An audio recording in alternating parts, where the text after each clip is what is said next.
Сен сұрақ қойдың ғой, сен мысалы өзіңе қандай тоқта қара, жоқ ондай емес. Сен өзіңе қандай киім керек екен білесің ба мысалы? Мысалы сол көйлекті киімді өмір бақи сол көйлекпен жүрмейсің ғой, Мысалы телефон алсын, жаңа новый телефон шыққан кезде. Жоқ, сен соңына дейін пікірін айтып болсын да, тыңдайық, қайда бара жатыр. Бір телефон алдым да, ол модель өзгере береді ғой. Сен сол телефонды қалқамайсың, мен ойым осылағана, мен бітті, өзіме не керек екенін білемін деп. Сен ойыңды өзгертесің, дамайсың, заманмен бірге дамайсың. Дәл сол сияқты адамның ойы тұрақты емес. Ал қағида келетін болсақ, принцип болу керек конкретно. Осыны зат қалаймын, қаламаймын, болды. Сенің принциптарың?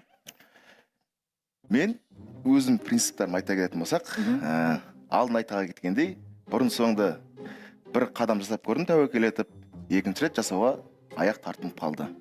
Өз принципін аттап едім, өкінішке орай екінші жолы аттауға мен қорқам. Ол болған тарихқа үңіліп атсың ғой, а принциптерің қандай?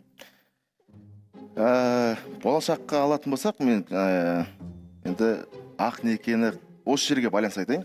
Ақ неке қиылғаннан кейін болашақ жарымды мен алақанда аялап өтуге тырысамын мен.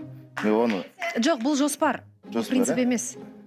Мысалы, өзімнің... Бір мысал айтып жіберіңіздерші қатысушылары. Өзің сен жаңа ғана мысал айттың, мен егер екі адамның ортасында таңдау тұратын болса, мен ешқашан күреспеймін ол адамға. Ол да бір принциптің түрі менімше, иә? Мен айтайын. Қыз баланың артынан жүгірмеу принцип. Негізінде элементарный нәрселер кіреді. Мысалға, жизненный принцип дейді. Мысалға, өтірік алдамау. Түсін ба? Ол да принципқа жатады негізінде. Элементарный нәрселер. Ол жизненный принцип, әр адамның принципында ол зат болу керек негізінде. Аттай алмайтын бір дүние ғой енді, мен осылай жасамаймын, принципім сондай деген сияқты. Айттым ғой, мен енді никогда, не говори, никогда дейді ғой, мен сол затқа қарсы шыққым келеді менше. Мен не үшін мен өзім айтқан заттарымнан бас тартуым керек деген сияқты. Және мен өзімнің айтқанымнан принципиально қайтпайтыным бар, мен қырсығып қап. Залқар бірдеңе түсіндім дейді. Примерно Қарлығаш па есімі, Қарлығашмен таныстық тосатайын деген сияқты ғой. Жоқ, оған қатысы жоқ, мен сол ғой мен қазір нәрсе айтайын десем. Қатысы болып кететін сияқты болып тұр, содан кейін мен басқаша ара қатынас туралы айтқым келіп тұр ма, айтайық та. Қара, менен қашып баратыр да. Бұрында бір қызбен осындай қызбен ара қатынаста болдым, басқа ондай қызбен ара қатынаста болдым келмейді дегенге келтіріп жатыр да. Енді ол да бір принцип ретінде айтып жатыр да. Ажырасқан қызға үйленбеймін. Сондай қылып келтіріп жатыр. Бізде Қарлығашта ажырасқан қыз ғой. Иә, ол бар. Бәлкім содан айтқысы келмей отқан шығар. Бірінші принципің. Тағы қандай? Сен жоқ, Нұрлан бүйтіп айтты ғой, мен принциптермен өмір сүрем деді. Енді бір кем дегенде үшеуін аташы, тағы қандай принцип бар? Қыздың сумкасын көтермейді екен, әлі күнге дейін көтермеймін. Ол принципқа жата ма? Меліш қой бірақ ол. Иә, жатады. Яғни менің принципім, мен ондай қыздың сөмкесін көтермеймін. Ондай заттар болса, үйттеу айтамын ғой мен. Тағы? Нұрлан, өтірік айтпасай. Өтірік қой. Мысалы? Қыздардың сумкасын көтермеймін деген. Жоқ, мысалы? Әселескі дорожный сумка ғой. Дорожный сумка, бірақ... Осының алдында ара қатынастағын. Мысалы? Назгүлмен жүрген. Не көтеріпті ол жер? Пакет па? Пакет те бар, сумка да бар. Қоя ғой, өтірік нәрсе ляп етіп айта салады. Мен қыздың сумкасын қара. Тағы бір есіне түсті ма? Сумкасы ол кезде бекіштің машинасына қалып кеткен. Ал келе сал деді, оны пакетпен ұстап алып бардым мен. Ол есептелмейді. Так, принциптермен өмір сүретін жігіт бірақ принципін атады. Тағы да енді кем дегенде екеуін аташы деп отырмын. Енді тез арада есіңе түспей жатқан шығар, Сен ойлана тұр, және менің бір сұрағым мынау жаңағы айтылған бірінші принципінен кейін Қарлығаш эфирге келе ме екен? Жарнамадан кейін көрейік.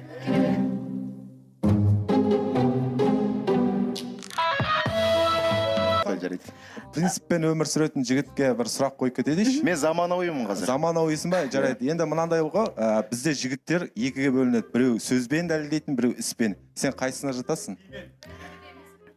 Мен татарский лезгинкамен дәлелдейтін. Жоқ, серьезный сұрақ қойып отырмын бауырым. Жоқ, қарасай, бұл жерде енді мынандай да, бағанағы айта кеткен сұрақтарға байланысты бүйтіп қорытындылап келетін болсақ, сөзбен. Жарайды енді. Мен көңіл бөлмедім қызға. Сол көңіл бөлмегеннен өз жолымен кетті да. Енді мен сөзбен де, қолдан келсе, іспен де дәлдеймін. Ниетім бар дейсің ғой дәлелдеуге, жалпы үйленуге, бір сүйіктімді кездестіруге. Жасым мен 27-ге келді уже, үйдегілер күнде наяқтан туысқандар, үйдегілер. Енді табылмай жатса қайтесің енді, Ол да бар. Бірі табылды, бірақ сол принциптеріңе сай келмей қалды. Қарлығаш, Үміткерлер бөлмесінде отырып көрген шығарсыз иә Нұрланның айтып жатқанын? Естімей қалдыңыз ба? Мен мына жерге келіп тұрдым ғой негізі. Естімедіңіз бе? Иә. Жаңа Тура принциптермен жанында тұрсам да естімедім бар ғой.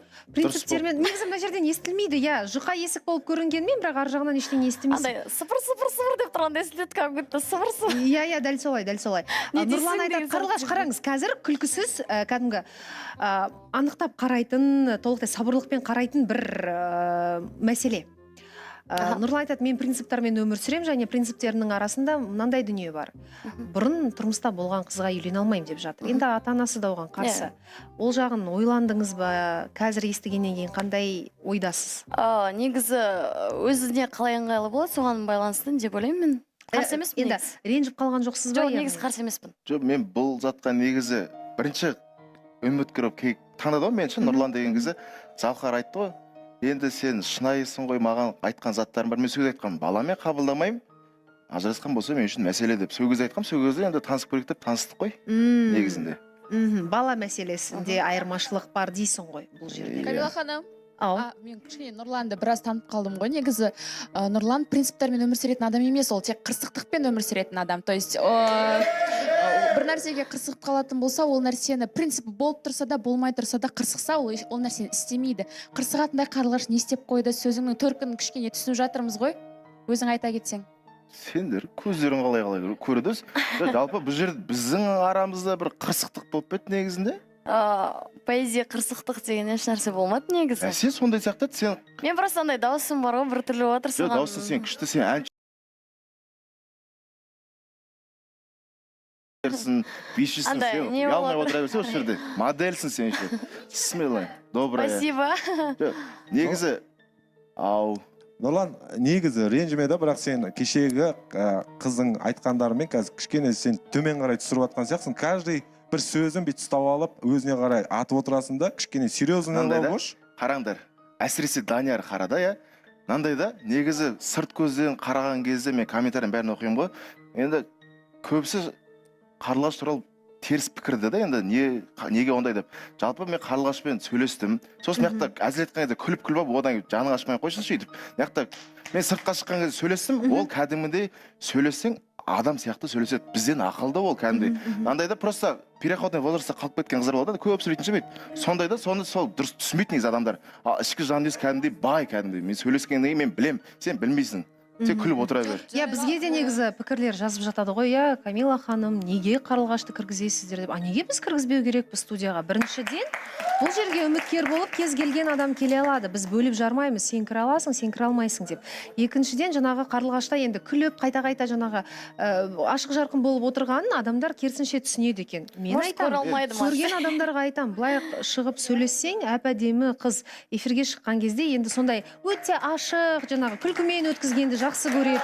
Мына студияға келген кезде Қарлығаш өзін бақытты сезінетін сияқты болып көрінеді деп жауап беремін де, міне Нұрлан да дәлелдеп отыр. Сосын мен бүйтіп ойландым да, негізі біз екенбіз шектеумен өмір сүретін. Біз себебі мынандай бір 4-5-тің ішіне кіріп аламыз да, болды. Былай істесең ұят болады, бүйтсең біреу не ойлап қалады. Қарлығаш ондай жоқ, ашық жарқын, ол шекарадан өтіп кеткен да, еркін өмір сүреді. Біз просто соны өзіміз андай бүйтіп, ойбай болмайды дегеннен біз просто түсінбей қараймыз да, сол себепті осындай. Это комплекс типа получается. Комплекс жоқ. Нұрлан, бір сөз айтсам болады ма? Отыршы, пожалуйста.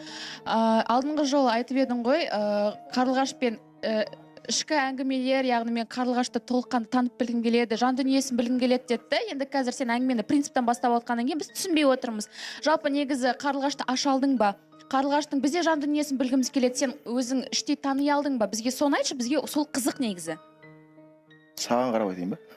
Жалпы былайда енді бізде 2 рет кездесу болды. Бірінші кездескен кезде енді біз жалғыз болған жоқпыз. Ол кезде қатысушылар болды, сонымен барып енді атақты Арбатқа бардық енді. Сол жақта барып кішкене өзіміз. Қазір бөлмеңіздерші, ботта сол әдетіңді қашан қоясың микрофонсыз сөйлейтін. Ұрсып қаламыз екенбіз бір күні. Сол жаққа бардық, сол жерде кәдімгі ашық жарқын бәріміз ойнап күліп жүрдік. Андай бір ойбай неге Қарлығаш бұндай дейтіндей зат жоқ кәдімгідей. Ол енді эфирге келген кезде десең деп прикол ұстағандарына сендер андай ойлап қалсаңдар басқа. Неге сыртта да өзі солай паразитный нелер болады ғой. Сөздер, сол паразитный сөздер көп қолданады, сол себепті өйстіп көрінеді. Былай сөйлескен кезде даже мен мына нәрсеге таң қалдым да, енді отырған кезде енді бұрынғы күйеуім көзіме шөп салды деген рас өтірік білмеймін, бірақ бүйтеді да. мен кешірем дейді, бірақ қабылдай алмаймын дейді. А бізде қашылары жалпы жұрттардың бәрі ойбай это табу дейді ғой, кіріп кетеді да. А ода онда жоқ, ол қабылдай алады және жібере алады. Сол жағынан мен қарадым да күшті екен дедім. Енді Нұрлан, сен айтып жатсың ғой, мына жерде кездесу болып жатыр, алдында да Арбатқа бардың, екеуінің де нелерің қазір интернетте жүр ғой, кәдімгідей күшті. Бірақ былай қарайсың ғой Қарлығашты, былай қараған кезде күліп жүріп, күшті болып жүресіз. Бірдеңе айттыңыз ба, не саған бірдеңе айтты ма, ішіндегі нәрсесін айтты ма, может быть, ішіндегі шығарамайтын дүниесін айтты ма? Бұл андай да былай айтасы бар адамдар деп айтып жатады ғой, сенің сөзіңді толықтырайық. Тура сол да, и андай Қарлығаш, мен аяқтан, бір ішіңіздегі айта алмайтын дүниелер болса айттыңыз ба? Нұрлан саған айтты ма бірдеңені? Бұл күліп болса да бір жеткізді ма, жеткізбеді ма? Может быть, бар шығар. Сіз өзіңіз қысылмай анық-қанығын айта аласыз ба? Осындай дүние. Біз сізді басқа қырдан көргіміз келеді, шыны керек. Біз сол екінші күні екеуміз жеке кездестік, сырластық. Сол кезде енді сұрақтарымды қойдым мен, енді неше түрлі ақпараттар келіп отыр. Енді мен сұрадым, ата-анаң қайда тұрады деген кезде Байсерге тұрады деді. Сосын жалпы өткен өмірінде қандай қызықтар болды, соның бәрін сұрадым. Бір толыққанды ашылған жоқ негізінде, кішкене бір бірақ үңілуге тырыстың, тырыстым. Енді осы жерде сол сұрақтарды қойған дұрыс болса, негізі андай ғой, мысалы мен де күліп жүрем, менде де ішімде мұңдар көп, мен сонымен басқым келеді да. Қарлығаш та сол сияқты өз-өзін алдайды, өзін бақыттылық көрсеткісі келеді. Енді бұрын соңды білмеймін, енді мен бір нәрседен шошынып қалған ба, әлде бір қазірде қараш, көңіл күйі тұрған сияқты. Кеше де айтқан кезде кішкене көз жасыраған кезде мен де бүйтіп кішкене жарайды деп ауыртпай қойыншы көңілім деп қасымда жылаусы бір түрлі болды деп. Қарлығаш, неге жылағыңыз келіп отыр? Жоқ, жылап келіп отқан жоқ. Мен көріп тұрмын ғой, бірақ көзіңіз жасқа толып отыр ғой. Бөлісіңізші бізбен. Біз дұрыс жағынан ақылымызды айтуға тырысамыз. Негізі бір өмірде сондай бір қағида бар. Ең көп күліп жүретін, ортада ең көңілді адамдар, ең бақытсыздықты сезіп жүрген адам болып есептеледі. Көп күлесіз, көп билейсіз, ән айтасыз, жүрген жеріңізде. Негізі бұның себебі мен басында ойладым да, енді мен осы өмірімде, например, ешкімге ғашық болмадым да, бірақ адамға ғана ғашық болдым негізі. Жолдасыңыз ба? Да. Маған жазатындар болған негізі, бірақ сөйлесем да, бірақ айтам сразу. Сөйлесесің ба, до конца сөйлес. Сөйлеспейсің ба, давай, короче. Сосын мен прям соған ғашық болдым. И қатты бауыр басып қалдым деп айтсам болады, негізші. Бірақ қазір уже бауыр басу деген еш нәрсе жоқ менде. Бірақ мен андай, қалай айтсам болады, бұрынғы нәрсені есіме түсіргім келмейді. Сол нәрсе менде ішімде әлі бар да. Как будто бір нәрсе мен есіме келетін сияқты болады да. И мен сол себепті де бәрі ойлайтын шығар, күліп жүреді, ішінде мұны бар деп. Вот это сол мен нәрсені айтқым келмейді. Потому что мен бұрынғы нәрсені есіме түсірсем, мен бақытсыз боламын. Сол себепті де мен күлу арқылы өз-өзімді бақытты сезінем. Негізі білесіз. И более позитивная болып жүрем, вот поэтому сол арқылы мен өз-өзімді бақытты сезінем. А если мен когда мұңды болып жүрсем, когда ол менің ойыма келеді, и мен ол адам каждый ойыма келген сайын, ол маған жақынырақ болады бастайды да. Қарлығаш, қараңызшы, кешірім өтінем, Нұрлан, бір әпкелік кеңесімді айтайын деп отқаным ғой. Осы Нұрланның сөзін жиі бөлем мен, екеуміз бір уақытта сөйлеп қала береміз. Адамда өмірінде бір қайғылы дүниелер болса, адам оны бетін жауып қоя берсе, яғни бұл мен есімнен шығарып тастаймын деп, ол бәрібір көз алдына айналып келе береді, ол жинала береді, ол үлкен жараға айналуы мүмкін. Ал біз басымыздан өтіп жатқан дүниені, әсіресе әйел адамы, мына өзімізден өткізіп алу керекпіз. Яғни орысша айтқанда, мы должны пережить это. Сол кезде ол жараның беті жазылады. Сіз мына болған дүниелерді жаңағы саралап, ойланып, бір жылап өзіңізден өткізіп көрдіңіз бе? Мен в жизни вообще жыламағам негізі. Жыламайсыз? Адам қайтыс болса да, натуре. Жыламағам вообще. Неге? Жылай алмаймын да. Жылай алмаймын. Өте қатыгез и тас жүрек дейді ғой негізі. Мен өте сондай адам негізі. Сіз қатыгезсіз бе? Негізі сондай адам мен өзім. Оны ешкім білмейді, по идее. Адамдар қатыгез болып өмірге келмейді. Оны ешкім білмейді. Адамдарды белгілі бір ситуациялар, өмір не ситуация? 2023-тегі. 23-тегі? Кейін. Тұрмыста болғаныңыз ба? Жоқ, после этого. Одан кейін ба? Бірдеңе болды ма? Жоқ, сол қалай ажырастық после этого мен. Содан кейін қатыгез болдыңыз ба? прям менде стресс не болды, и мен примерно 30 минут отырам, тупо отырам, үнсемеймін, короче. Сосын айтам, Қарлығаш, неғып отырсың деймін да, сен біреу көтере ма, типа. Ну, жарайды, ажырасын да, например, үйдегілерді, басқа адамдарды айтсын, соседтер, например, басқаларды айтсын, ол сенің көңілің түсірмесін деймін да, ол сенің өмірін дальше больше сүресін. Басқа біреуге үйленбе, сен өзің сүресін. Либо бала асырап ал, өзің сүресін да оны, дальше ары қарай. А если мен балам бола тұра қалсам, мен екінші рет үйленбейтін. Таныстық жалғастыру үшін былай келмейтін да негізі. А если балам болған жағдайда. Жаңа мен сұрағым сіздікіне сәл келеді да.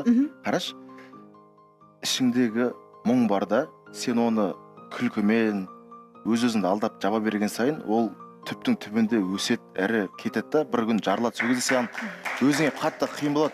Сен сол заттарды қазір қалай бар солай айтып шығаратын болсаң, сенің өмірің жеңілдейді, сенің көзқарасың өзгеретін болады. Сол себепті сен осы жерге келдің ғой. Мен саған сұрақ қойып отырмын да.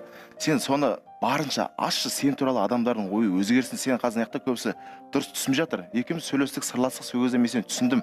Сол сияқты маған қалай айттың және айта алмай қалған заттарың да бар. Соның бәрін осы жерде айтсаң деймін.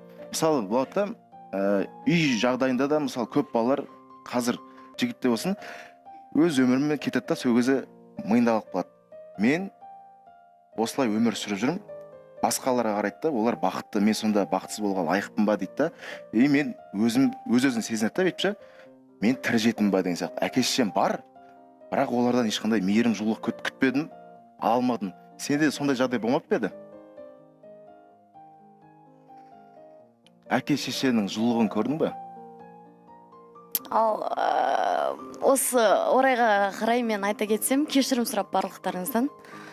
Сіздерге айттым ғой, әке-шешем бар депші. Негізі ол әке-шешем менің мамамның братишкасы. И әйелі менің жеңгем болып келеді. Не, айтпағаныма кешірім өтінемін, просто мен ол ситуацияны ешкімге айтқым келмейді. Потому что мен ол кезде өте кішкентай сәби едім. Небәрі 2 жаста болған едім. Сол кезде мама папам авариядан қайтыс болған еді. И маған только 15 жасымда айтқан болатын еді. Солай мен сол кісілерді айтып жүрдім енді, білмедім ғой. Мені ата мен апа бағып өсірген едім. Ол кісі 18 жасымда қайтыс болды. Менде сол кезде қатты нагрузка болған едім. Мені бағып өсірген адам уже өмірде жоқ. И мен сол кісі, как будто мен әке-шешем сияқты болды да. Всегда қасында жүремін, например. Атаңыз бен апаңыз? Өте қатты жақсы көретін кісім, ата мен апа. Нағашыларыңыз ба, өз ата апаңыз? Нағашылар. Нағашыларыңыз? Мен өз атам, апам қайтыс болып кеткен. Жаңа айттым ғой, 15 жасымда ол ақпарат естідім. Сол кезде только естідім, бірақ мен ол ақпаратты ешкімге айтқым келмейтін, потому что маған ол қатты нагрузка дейді. Мен тупо жүремін да, енді білмеймін ғой, енді маған көрсет тупо суретті әкеледі. И мен қараймын да, қарап тұрам, мынау кісі кім дейді да енді. Маған қатты ұқсайды да, бірақ айтады, бұл сенің маман дейді. В смысле деймін ғой мен? В смысле менің мамам?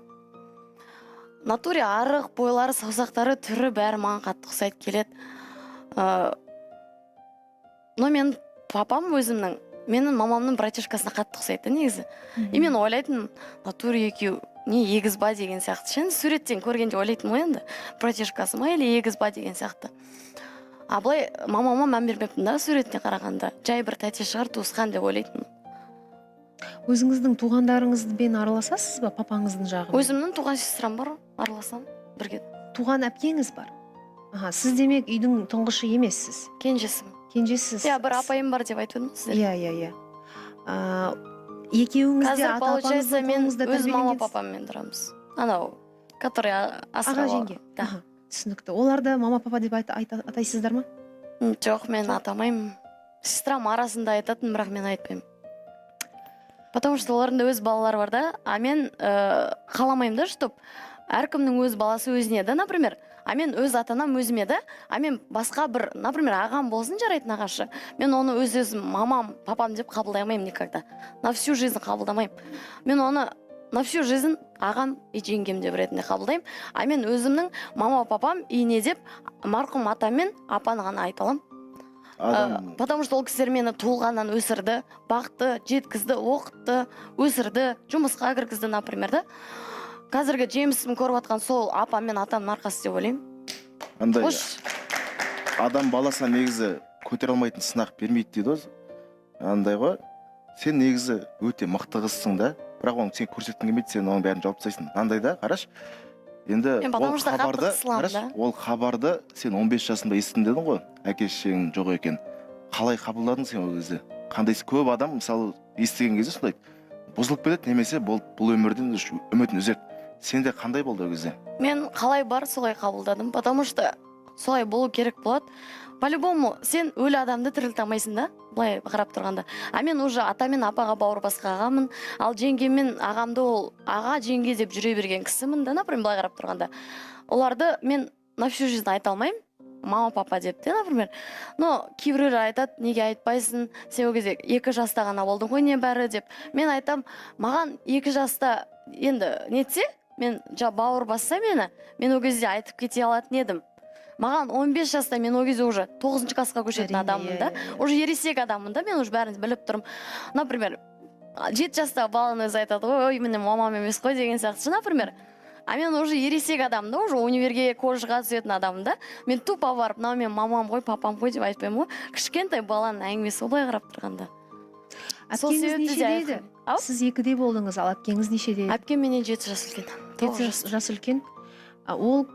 Ол ата-анасының өмірден өткен түсінді ол кезде. Көрді, түсінді. Көрген ғой. Сізге ешқашан айтпап еді, негізі осындай. Жоқ, ол маған айтуға қатты несетін, потому что мен 2 жаста болғам, и маған ол айтуға қатты қысылатын. Маған апам, мамамның мамасы өзі әрең айтты ғой, жеткізген. Әпкеңізбен ара-қатынасыңыз қандай? Өте күшті. Жақсы ма? Тығыз араласасыздар ма? Как будто подружка. А өзіңіздің тума-туыстарыңыз? Как будто менің мамам сияқты келеді. Иә. Қамқорлық көрсетіп жүре ма сізге? Өзіңіздің туысқандарыңыз ше, әке жағыңыз? Барлық жағынан, әке жағынан ешкім жоқ менде, әкем жалғыз. Мама папасы қайтыс болып кеткен, ал мамам жақтан 8 ағайынды болған, қазір 6 ағайынды. Бәрі тірі, бәрімен араласам, өте бәрі керемет күшті. Апам да тірі, атам қайтыс болып кеткен 18 жасымда. Но мен осы нәрселерді айтқым келмейді, потому что менің ол, қалай айтсам болады, жаныма қатты батады, поэтому мен жүрегімнен шығарғым келмейді да басқа. Қарашы, сен қазір осы айттың да, кішігірімші, сәл болса жеңілеп қалған сияқты сезім бар сенде.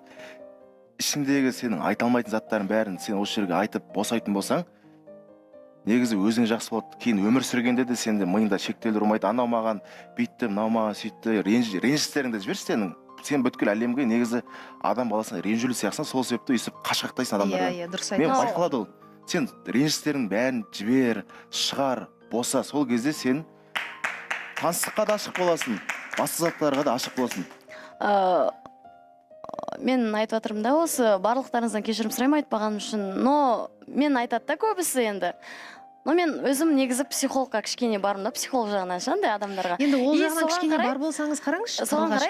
Психологтың ең басты жұмысы сізге ақыл айту емес, сізді тыңдау. Яғни мен мені бос құлақпын, мен сені тыңдаймын, мен сені түсінуге тырысам деген ең басты жұмыс сол. Солай емес пе, иә, мысалға? Ақеркенің психологиядан хабары бар менің білуімше. Қазір мысалға босап отыр ғой кәдімгідей, қалай ойлайсың? Камила ханым, бұл бір сұрақ қоя кетейінші осы төңіректе. Жалпы сіз айтып жатсыз ғой, енді сізді бағып өсірген сіздің жеңгеңіз бен ағаңыз, иә? Жоқ.